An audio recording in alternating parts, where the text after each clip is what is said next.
Hi, my name is Josh Franco, and this is my wife, Jenny. I am a special ed teacher at Villa Park High School. I also coach baseball there, and it's a lot of fun. I manage a conference center in Irvine that's owned by the National Academies of Sciences and Engineering. We've been married for 9 years. Yesterday was our 9-year anniversary. It's been a good 9 years. It's been fun. This guy keeps it interesting. We have 2 kids. Ben is 6 years old and Olivia is 3 going on 21. Yeah, I'd say that. They are complete opposites personality-wise, but they keep us on our toes and busy and they're tired. But they're good kids. They're good brother and sister. Mm-hmm. They take care of each other when they need it. Mm-hmm. It was about 2 years ago when we were trying to rent a house. It was very frantic in us trying to find a location to live. Our kids are getting a little bigger. We needed more space. We couldn't be in the apartment that we were in anymore. But it was really hard finding a place that would match our budget and a place that would fulfill our needs. Our lease in our apartment was ending in a week, so we had to move in a week and we had nowhere to live. And so we ended up going to these open houses basically with application in hand, and we would just hand them to them in hopes of getting first dibs on a place. We weren't looking to buy a house.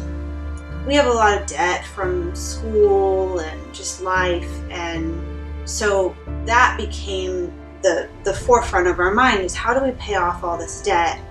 And we even kind of toyed with the idea of not tithing, because we thought we'll pay it off twice as fast if we stop tithing. And we quickly came to an agreement that wasn't what we wanted to do. And we kind of thought, you know what, no, we're going to tithe and we're going to be even more faithful in our tithing.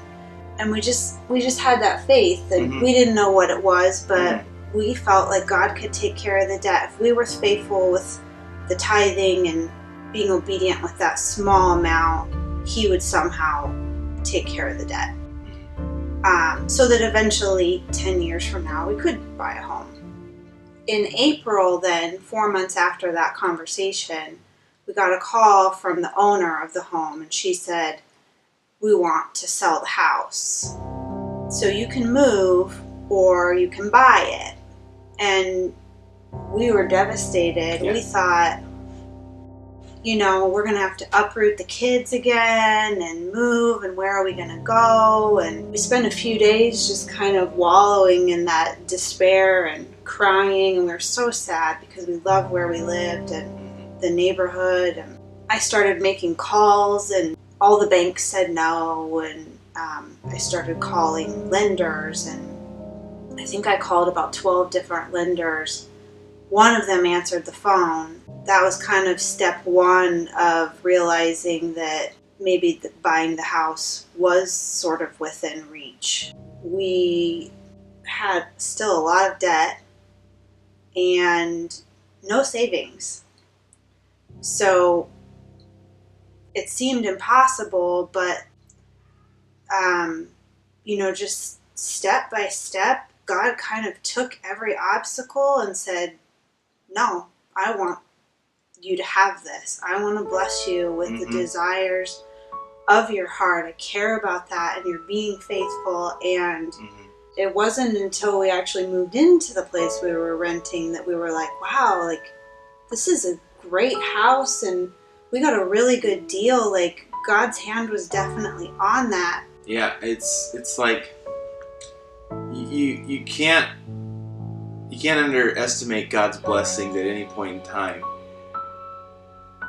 Your feelings and your thoughts are, man, we can only go so far, but God has this major plan for you, and that you might not know, but He's got the plan.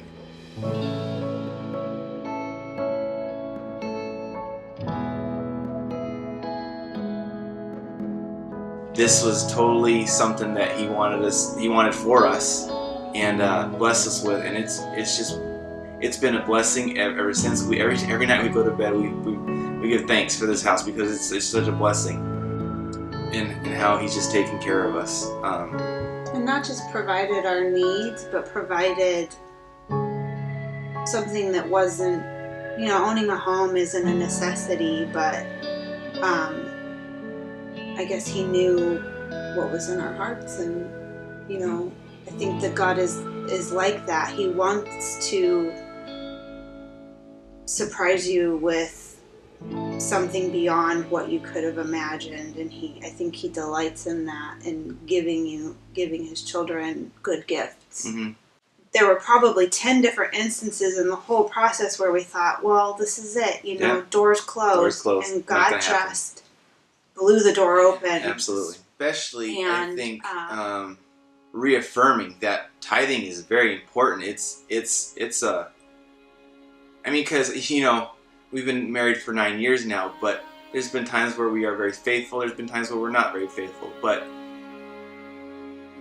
God makes us that promise. I mean, we give Him 10%, and we're consistent with that. And we've seen firsthand Him meet our needs. Almost to the exact dollar amount in ways where we've thought. Several times, exact dollar amounts. So, the power of tithing is just amazing, and it's incredible. Our God is awesome. Take a step in faith, mm-hmm. and you'll see. Mm-hmm. And there's been times where we didn't tithe, and it always seemed to get harder. Mm-hmm. And there were times where it was already hard, and we took a leap of faith and said, we're going to give God this money, and we're not going to pay this bill. And every time He was faithful in helping us cover whatever expense needed to be covered.